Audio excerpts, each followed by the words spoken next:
সকাল সকাল উঠে আমি একটা কথা ভাবছিলাম, আজ যাবো আমার খালদা ভাইয়ের বিয়ে। তো অনেক মজা করব, তোমরা দেখতে থাকো।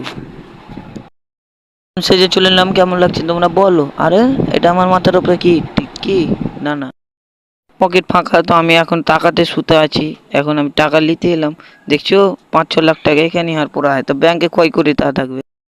বের হওয়ার পর, তো বাড়ি থেকে বের হওয়ার পর আমার সোনার জুতাটা পিন নিলাম। একজন সাইকেল দেখছো, কাওয়াসাকি নিনজা স্টোয়ার, 125 ডিগ্রি সেলসিয়াস। তো এটা আমাদের মিষ্টি দোকান, মিষ্টি লওয়ার পরে আমাদের গাড়ি আসছে। এই গাড়িখানে আমরা চাপাবো, দেখতে থাকো।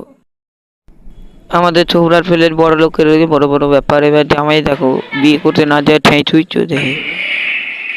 তাদের উপরে আমি এলাম, আমার মুখ উগলে পড়ে গেছে। আমারও বিয়ে করার স্বপ্ন হচ্ছে, দেখছি কত রাত। আমার মনে ভিতরটা কাঁপছে।